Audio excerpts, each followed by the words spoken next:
Bismillahirrahmanirrahim. Assalamualaikum warahmatullahi wabarakatuh. Waalaikumsalam.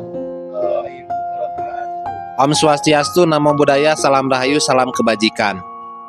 Alhamdulillah ketemu lagi bersama kami di channel MDJ TNKN Jabar. Pada sore hari ini kita akan berdiskusi dengan teman-teman jemaah di wilayah Jabar dengan materi yang berjudul mungkinkah kita bisa mengingat Allah? Karena pada hakikatnya sesuai dalam perintah sholat, as-sholatu li dzikri, dirikan sholat untuk mengingatku. Sedangkan Allah itu laisa kamisli sayun, tak bisa digambarkan, tak bisa dideskripsikan, tak bisa dibatasi. Allah itu mutlak. Terus bagaimana kita mengingat Allah? Dalam tingkatan-tingkatan mengenal Allah pun jangan mengenal namaku, jangan mengenal af'alku, jangan mengenal sifatku, jangan mengenal zatku, jangan menyembah zatku, tapi sembahlah aku. Nah, aku itu yang bagaimana, yang seperti apa? Mungkin sedikit nanti kita akan bahas di sini kupas dalam sudut pandang ilmu tasawuf, tarekat Naksabandiyah, Holidiyah. Tentunya kita juga di sini menjelaskan tidak keluar dari koridor-koridor yang tidak bisa kita bukakan. Tapi kalau saudara-saudara yang ingin tahu lebih dalam, boleh datang ke kami, menghubungi nomor kontak admin. Oke, nanti kita satu persatu ya, saudara-saudara kita nanti siapa yang akan menjelaskan terlebih dahulu untuk materi ini, silakan. Pak Iwan atau Pak Barisno, silakan. Pak Iwan silakan. Assalamualaikum warahmatullahi wabarakatuh. Waalaikumsalam warahmatullahi wabarakatuh. Saya perkenalkan, nama Pak Iwan dari Cileunyi. Kali ini saya diberi kesempatan untuk kita membahas tentang cara mengingat Allah. Mungkinkah kita mengingat Allah gitu? Di dalam hal ini diterangkan bahwa kita mengingat Allah itu dengan kolbu, bukan dengan akal pikiran, tapi mengingat Allah dengan kolbu kita. Itu ada teknik, ada rukun syarat, cara dan tekniknya gitu, untuk kita supaya bisa memenuhi sampai kepada kita bisa mengingat Allah dengan kolbu kita. Karena Allah tuh adanya di dalam kolbu, bukan di alam akal dan pikiran. Kita kupas masalah mengingat ini. Untuk bisa mengingat, kronologisnya tentu dengan adanya pertemuan dahulu. Dan pertemuan itu tentu ada yang bisa tidak disengaja, ada yang dikejar, dan ada yang tidak disengaja. Untuk masalah pertemuan, semua orang sebetulnya sudah mendapatkan informasi atau keterangan, ya. Tetapi orang itu ada yang mau terbuka hatinya untuk bisa mengejar pertemuan itu, dan ada orang yang memang cukup dengan apa yang ada di dalam diri dia sekarang gitu, tanpa peduli. Itu yang tidak akan jadi orang yang dipilih dan dikehendaki. Masalah dipilih dan dikehendaki, kalau kita manusia tidak berkehendak, kita tidak akan dikehendakinya. Maka tidak akanlah kita bisa adanya pertemuan dengan Allah Subhanahu wa Ta'ala. Karena pertama bisa mengingat, awalnya dari pertemuan, baru berkenalan, baru kita bisa mengingat dan berkekalan. Logikanya seperti itu ya. Iya. Ada pertemuan dulu, ada interaksi dulu ya. Ada interaksi dulu gitu. Kita lanjut ke ini masalah udhulu fisilmi kapah, masuklah ke dalam gitu. Islam secara menyeluruh. Yang namanya masuklah itu berarti dia di luar gitu kan. Ya, di luar ya. Ya, Karena disuruh masuk. ya suruh masuk. Nanti masih di luar. Masih di luar. Mengenai ini saya terangkan ya. Para nabi awal dia beragama tentu tidak bersyariat, tapi dia berhakikat dulu gitu. Tetapi karena kita beda gitu sama beliau gitu. Mungkin di sini juga ada sih sebagian yang berhakikat dulu gitu. Baru dia akan turun syariat. Tapi untuk kita umum yang sekarang kebanyakan bersyariat dulu. Nggak apa-apa itu. Dia bersyariat dulu. Tetapi kan dulu fisilmi kapa masuklah ke dalam Islam secara menyeluruh. Jadi ditingkatkan dari syariat itu ke hakikat. Contoh di dalam misalkan syahadat, menyebut 2 kalimat syahadat, dimensinya dimensi syariat, dimensi dunia, yaitu benar menurut syariat. Tapi kalau dia mau membuktikan, mau menyaksikan, ya harus naik dong ke dimensi hakikat untuk bisa membuktikan, menyaksikan Allah dan Rasulullah itu. Jadi ilmu hakikat itu sifatnya ilmu pembuktian ya. Praktek. Baru ada ilmu setelah kita praktek. Iya, betul. Berbeda dengan teori. Iya, belum praktek juga kita bisa tahu. Iya. Nah, tapi kita kondisinya keyakinan itu sebatas ilmu yakin atau ilmu yakin. Ilmu yakin. Tapi kalau kita sudah praktek, kondisinya hakul yakin. Pengalaman empiris. Iya. Pak Iwan. Ya mungkin karena kita sekarang udah kebanyakan terlanjur mempelajari dan mengetahui masalah di keterangan, di teori, di syariat, ya nggak apa-apa. Ya. Itu sebetulnya lebih bagus kalau dia mau meningkatkan atau menaikkan ke jenjang hakikat ini. Justru nanti kita dengan perjalanan spiritual yang ada dalam diri kita mengambil teori-teori atau mushaf, ayat-ayat di dalam mushaf itu sesuai nggak dengan perjalanan hakikat kita gitu. Lebih menguatkan. Supaya kita dari syariat bisa naik ke makom hakikat itu gimana caranya? Ya kalau misalkan di syariat ya, kalau di syariat itu kan kebanyakan itu tidak ada rukun syarat metodologi. Ini terus terang untuk umum yang namanya kalau rukun syarat itu di agama Islam itu ada rukun Islam dan rukun iman. Yang namanya rukun itu berarti rukun syarat, berarti syarat untuk bisa masuk gitu. Tetapi kalau kita lari ke metodologi, metode itu mungkin orang-orang tuh apa ini metode gitu. Ya. Padahal di dalam hakikat, di dalam ilmu tarekat itu ada yang namanya metode.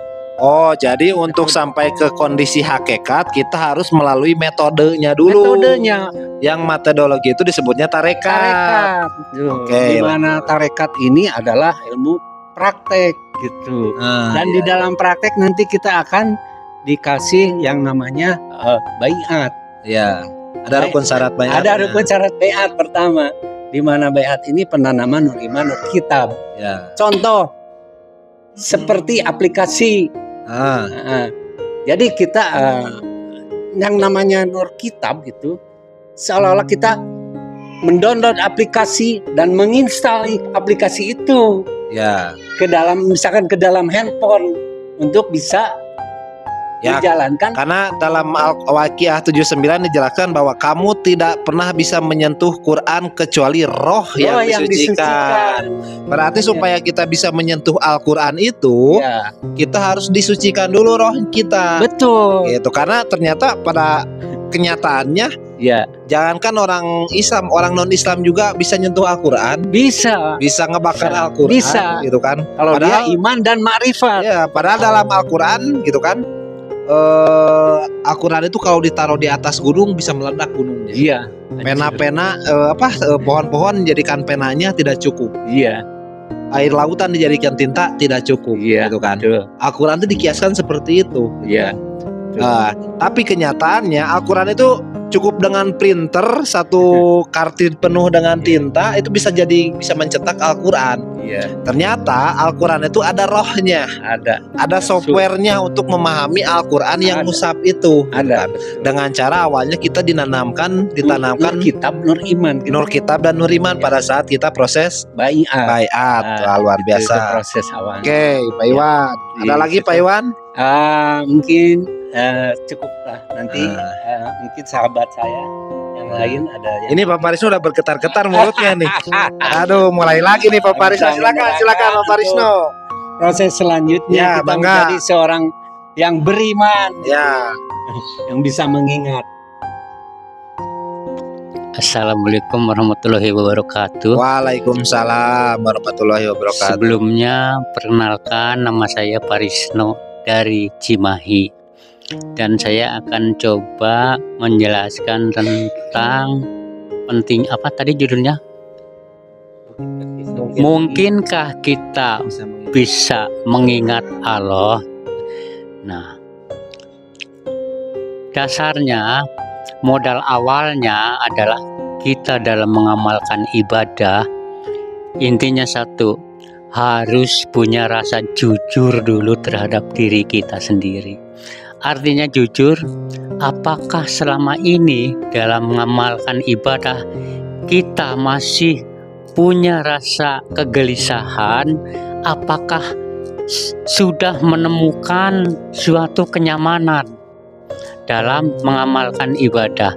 Artinya nyaman, wah ibadah mah kurang gimana lagi, saya mah udah cukup mengamalkan apa yang saya dapatkan ajaran dari nenek moyang saya, dari guru ngaji saya dulu, dari guru sekolah saya dulu, dan dari ustadz ngaji di lingkungan saya. Nah, apakah udah seperti itu? Udah merasa cukup nyaman? Tapi tanda-tandanya orang yang gelisah dalam hatinya itu adalah mau mendengarkan kata-kata dari seseorang, lalu ikuti kata-katanya, diantaranya yang terbaik.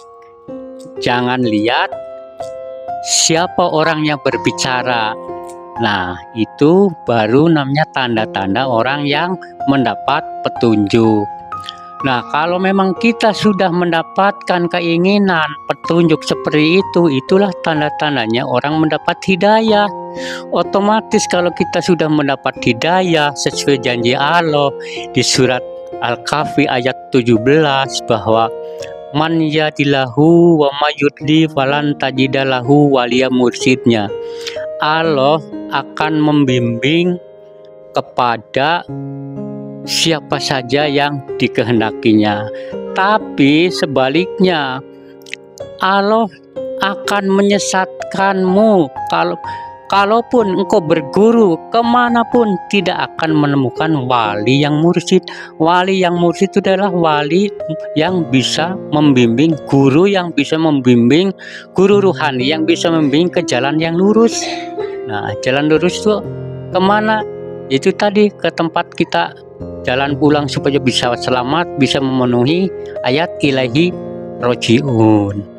Nah, kalau kita sudah bisa menemukan walia mursyid itu tadi, jelas kita akan masuk ke proses selanjutnya sampai ada masuk ke suatu kelompok namanya torekat. Nah, dalam torekat itu ada bimbingan tentang baiat. Setelah baiat selanjutnya ada kurikulumnya. Kita ikuti kurikulumnya sampai ujung-ujungnya kita mengamalkan firman Allah yang terdapat di mushaf adalah wa ma khalaqtul minal jinna wal insa illa liya'budun. Tidak aku ciptakan jin manusia dan manusia hanya semata-mata untuk beribadah kepada Allah.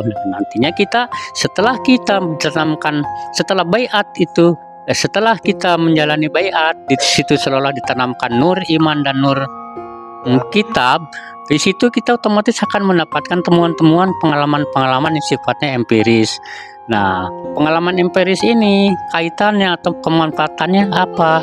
Otomatis setelah kita recheck dengan musab, oh ternyata ayat ini menceritakan pengalaman empiris saya ya. Oh, ini nah itu sesuai dengan ayat firman Allah di surat Al-Isra ayat 14. Bahkan maaf, guru kita juga sempat menegaskan bahwa ikro kita baka kafa binafika yauman alaika hasiban. Artinya cukuplah itu sebagai juru ukurmu terhadap pengalaman-pengalaman empirismu. Nah, makanya itulah pentingnya kita harus mencari pengenalan Metodologi ya. mengenal mengingat Tuhan. Nah, otomatis kalau kita tidak diawali dengan baiat, otomatis kita tidak tahu Tuhan. Sedangkan Tuhan kan penjelasannya ada Tuhan yang sifatnya laisa kamitslihi al batine wal akhir wal batini. Nah, yang dohir di mana seperti Allah itu selalu dinyatakan ada dua. Di situ karena ada keterangan bahwa Allah yang dohir dan Allah yang batin. Nah, terus gimana cara mengenalnya? Gimana kita bisa sampai ke sana? Ya otomatis kan, yaitu tadi kita harus menemukan dulu wali yang mursyid supaya bisa di baiat, ditanam menur iman, nur kitab. Di situ kita akan paham bahwa ternyata kita untuk bisa mengenal Allah yang karena kita sebagai wujud manusia secara fisik di dunia, otomatis kita harus mengenal Allah yang sifatnya fisik gitu. Nah, yang sifatnya fisik dohir gitu. Ya jelas, apakah kalau gitu Allah berarti dohir? Nah, kita pahami dulu urut-urutannya bahwa Allah itu memang zat laisa kamitslihi syai'un. Nah, terus Allah pengen sesuai dengan hadis qudsi bahwa aku ini hasanah yang tersembunyi, aku ingin diketahui maka aku ciptakan manusia. Nah, ini awal-awalnya Allah. Jadi Allah berupa laisa kamitslihi syai'un, pengen diketahui oleh hambanya.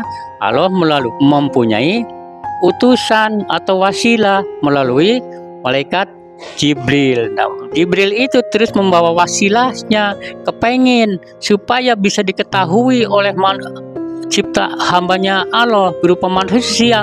Otomatis wasilahnya Allah itu mewujud, memanifestasi dalam jasad seorang manusia yang jadi kekasihnya. Nah, di situ prosesnya kita bisa mengenal Allah itu. Oh, jadi untuk bisa mengenal Allah, kita harus menemukan wasilahnya dulu gitu ya. Sebelum menemukan wasilahnya dulu, kita cari dulu guru yang mursyid. Ya. Nanti setelah bisa ketemu guru mursyid akan mengajarkan tentang cara mengetahui Allah yang di dunia. Nah, ya. Jadi Allah itu gak mungkin bisa ke dunia ya. Gak mungkin. Kalau Allah bisa ke dunia langsung aja ke kita, gak usah lewat utusan. Nanti gitu ya. kita ruas takut. Nah, kalau ada apa-apa misalnya, ya Allah saya mohon minta ini, tahu-tahu gubrak langsung depan kita, apa nggak menakutkan? Nah, pasti kan harus Nabi Musa juga pernah gitu di Al-Quran ya. Ya Allah tunjukkan zatmu, kata Nabi Musa. Kamu gak akan bisa melihatnya. Ya Allah tunjukkan saja, lihat saja gunung itu. Katakan itu di surat Al-A'raf 143 diabadikan permohonan Nabi Musa pengen ketemu Tuhan. Kemudian ya Allah nampakkanlah diri engkau agar aku bisa melihatmu. Nah, Allah menjawab bahwa kau tidak bisa melihatku gitu. Artinya kalau dengan pandangan matamu yang itu atau dengan cara yang seperti itu jelas nggak akan bisa.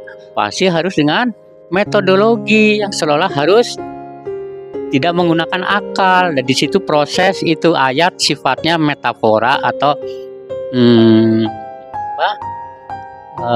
mutasabiat. Nah, dijelasin di situ. Nah, terus akhirnya Musa begitu bisa mengenal, bisa akhirnya kan Musa kan akhirnya tobat. Subhanallah, begitu Allah begitu dikasih tahu bahwa Allah menampakkan diri secara fisik, secara laisa kamitslihi syai'un nggak bisa. terus yang secara fisik ternyata ini sebagai wali mursyidiyah atau uli amrim minkum, di situ baru Nabi Musa tuh bertobat, subhanaka tubtu ilaika ana awalul mu'minin, ya Allah aku bertobat kepadamu, mulai saat ini aku merasa baru jadi orang beriman. Itu proses urut-urutannya Nabi Musa ketika mengalami merasa jadi orang beriman. Nah terus dilanjut ini.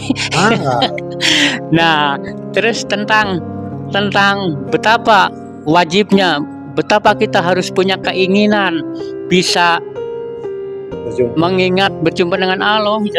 Allah sendiri berulang-ulang, coba pahami di mushaf di surat Al-Ankabut ayat 5. Allah itu mengeluarkan janji siapa aja boleh itu janji itu dibuktikan gitu. Kata Allah, barang siapa yang ingin berjumpa dengan aku pasti saatnya akan tiba. Syaratnya hanya yang punya keinginan. Kalau yang tidak punya keinginan, seperti di surat Al-Kahfi, kemanapun kau berguru tidak akan menemukan guru yang mursyid. Nah itu jelas sekali kan.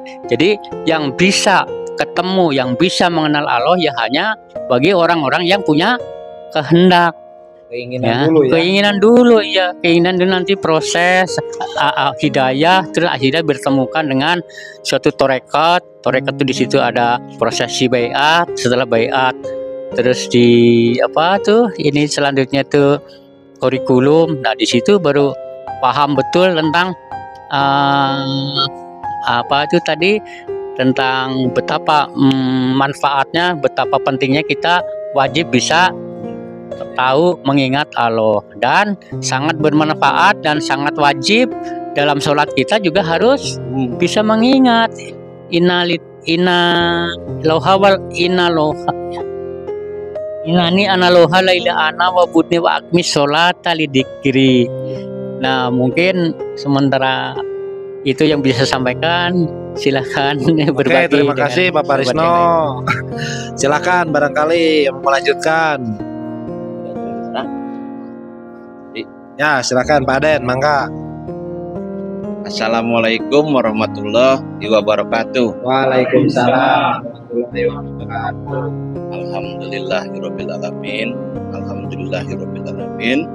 Wassalatu wassalamu ala asrofil anbiya'i wal mursalin sayyidina wa maulana Muhammadin wa ala alihi washabihi ajmain. Pada materi kali ini adalah berjudul mungkinkah kita dapat mengingat Allah. Sebetulnya dari materi ini dikatakan ringan, tapi memang luar biasa untuk disampaikan Pak Teja. Karena di sini menurut saya ada 4 level, Pak. 4 level itu adalah ilmu Nabi, yaitu syariat, torekat, hakikat, dan marifat. Nah, di dalam syariat, mungkinkah kita bisa mengingat Allah? Kan begitu ya? Nah, mungkin nggak? Sedangkan Allah laisa kamitslihi syai'un. Dekat. Nah, di sini tentunya kita harus memakai metodologi, itu kan ya. Nah, oke. Bagaimana kita mengingat Allah sementara kita belum pernah ketemu ya Pak Teja ya? Nah, untuk itu kita harus menggunakan metodologi. Nah, caranya bagaimana kalau kita di level syariat untuk mengingat Allah? Gitu kan ya.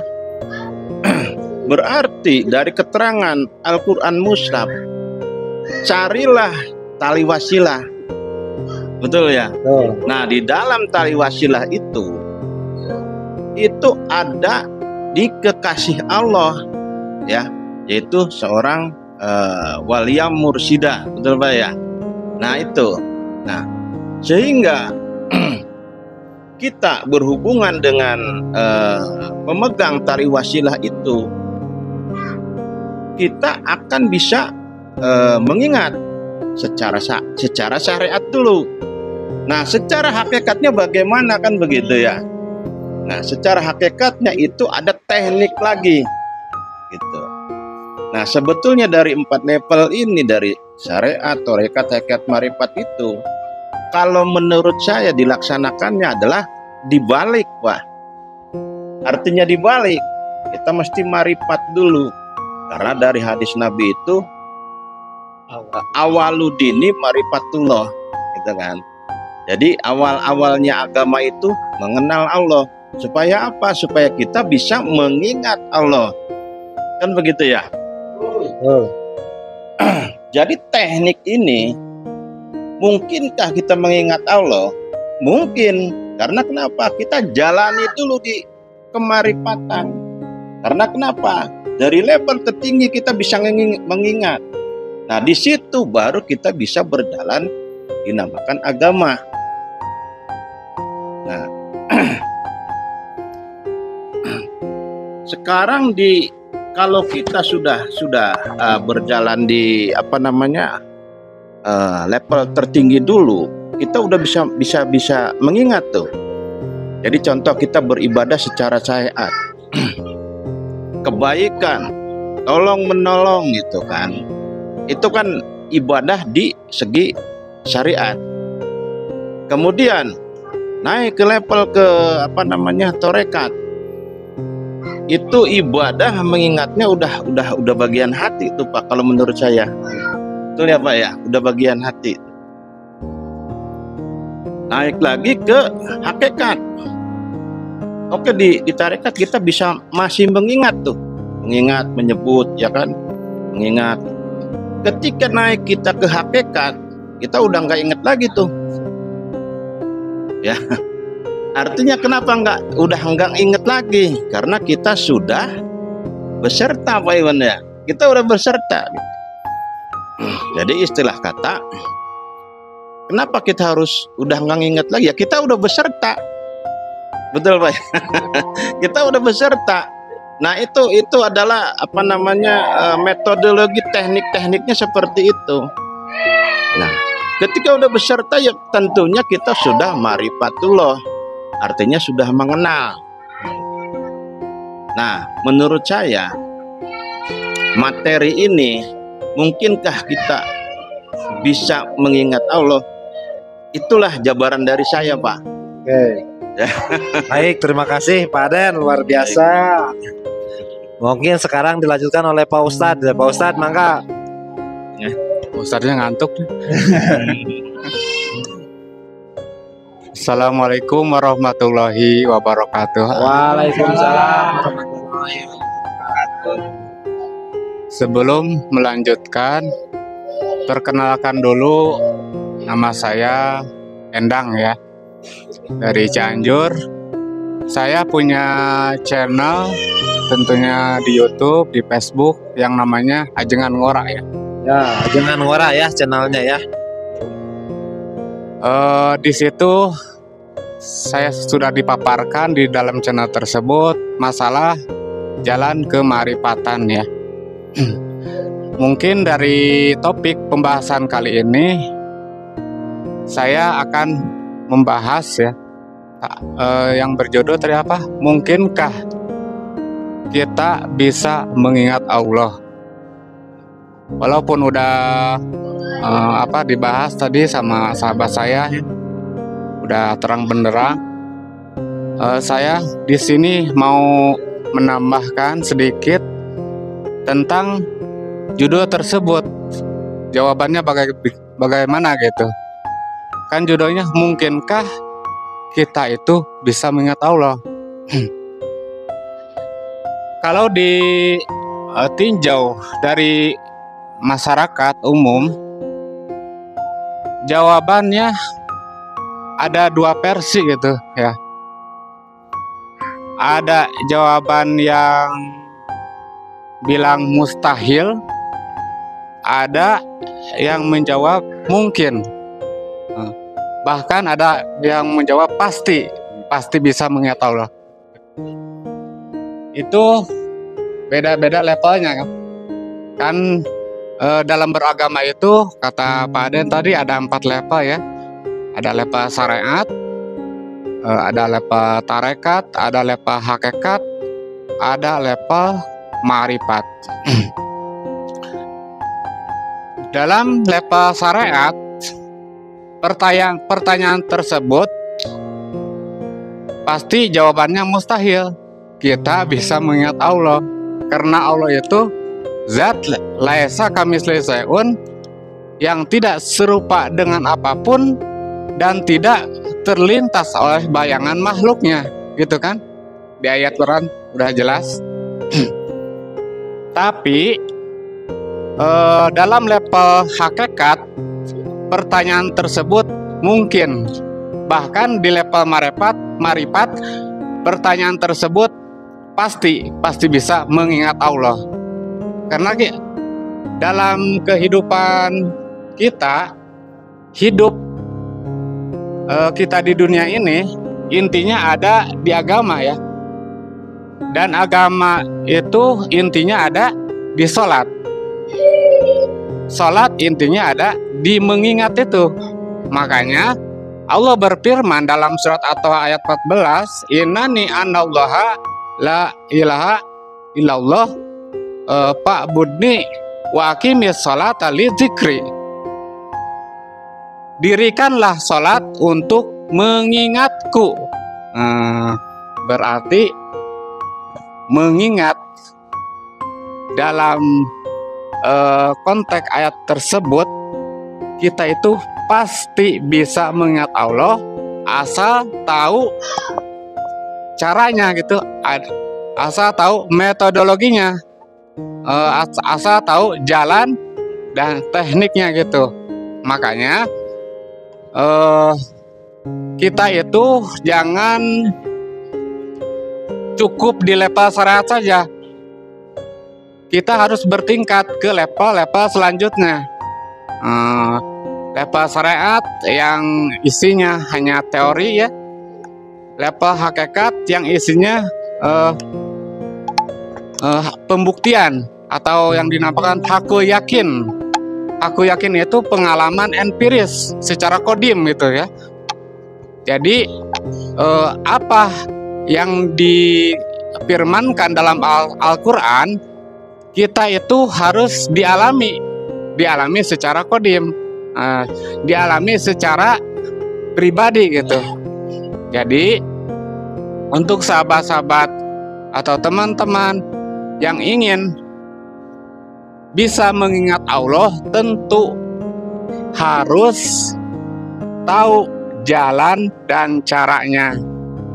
Dan jalan caranya itu tadi udah dijelaskan. Pertama-tama kita harus mencari apa? Tali wasilah. Karena udah jelas di surat Al-Maidah ayat 35, ya ayyuhalladzina amanu ibtaghu ilaihil wasilah. Wahai orang-orang yang beriman, carilah jalan untuk mendekatkan diri kepada Allah. Wajahidu fisabilihi la'alakum tuflihun, agar kamu beruntung. Nah, kalau udah menemukan wasilah dan bersungguh-sungguh di jalannya, maka kita akan beruntung. Arti beruntung itu selamat dunia dan akhirat. Jadi intinya kita bisa mengingat Allah itu cari dulu wasilahnya. Dan untuk menemukan wasilah harus cari dulu pembawa wasilahnya. Yang tadi udah disebutkan, pembawa wasilah itu seorang kekasihnya Allah yang ada di setiap zamannya tentunya ya. Dalam surat At-Taubah ayat 128 disebutkan di situ, laqad ja'akum rasulun min anfusikum. Nyata sudah telah datang seorang rasul min anfusikum, dari kaummu sendiri. Maksudnya ada seorang rasul di setiap zamannya. Zaman dulu ada rasul, zaman sekarang ada gak? Ada. Zaman ntar, zaman selanjutnya ada kan? Di situ ada rasul di setiap zaman, pasti ada. Nah, karena kita hidup di zaman sekarang, berarti cari dulu seorang utusan Allah di zaman sekarang gitu kan? Nah, kalau kita udah tahu ada rasul di zaman sekarang, taunya dari berita apa dari mana, kita harus mengejarnya. Utusan Allah sekarang itu. Kenapa? Karena kalau kita udah ada kabar bahwa zaman sekarang udah ada lagi utusan Allah, kita mungkin entarnya bisa mengingat Allah, karena seorang utusan tersebut bisa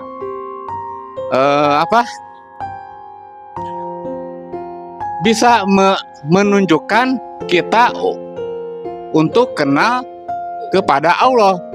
Bisa Kan- menuntun jalan dan cara. Ya, bisa menuntun jalan dan caranya itu. Jadi kita kalau udah menemukannya, langsung aja berbaiatlah kepada utusan tersebut. Tapi Rasul itu sekarang disebutnya apa? Kan Rasul udah itu gitu, udah nggak ada. Disebutnya apa sekarang itu gitu kan? Kalau sekarang ya bukan disebut lagi Rasul ya. Apa sebutnya? Disebutnya wali yang mursida itu kalau di AKP 17. Jadi sebutan Rasul itu memang udah khatam ya di Rasulullah Muhammad ya. Dan dari Rasulullah Muhammad itu kan diwariskan lagi ke sahabatnya, yaitu Sayyidina Abu Bakar. Jadi ulama warasatul anbiya itu ya. ya, jadi disebutnya zaman sekarang al ulama warasatul anbiya, ulama pewaris nabi. Yang namanya diwariskan berarti semua isi dada Rasulullah Muhammad diwariskan ke ulama tersebut. Misalkan Nabi Muhammad udah masa waktunya udah wafat kan, berarti sebelum wafat isi dadanya diwariskan ke Sayyidina Abu Bakar. Dari Sayyidina Abu Bakar diwariskan lagi ke Salman Al-Farisi, terus sampai ke zaman sekarang itu masih ada estafet ya. Makanya carilah ulama yang waris, ulama pewaris tersebut, agar kita bisa kenal Allah dan kita bisa mengingatnya. Otomatis kalau bisa ketemu sama utusan itu, kita dikasih tahu jalan dan caranya melalui peat, terus kita ditemukan yang namanya hakikat syahadat. Kan syahadat itu bersaksi. Nah, di dalam proses beat itu kita bisa menyaksikan sifat wujud Allah dan Rasulullah. Nah, dalam bersaksi di sini, karena di dalam diri manusia itu ada dua dimensi ya, dimensi jasmani dan dimensi rohani. Berarti bersaksi itu ada dua. Yang dimensi jasmani bersaksi kepada guru yang jahir ya, yang disebut wali. Kalau zaman sekarang wali mursyid kan. Kalau dimensi rohani bersaksi kepada guru rohani.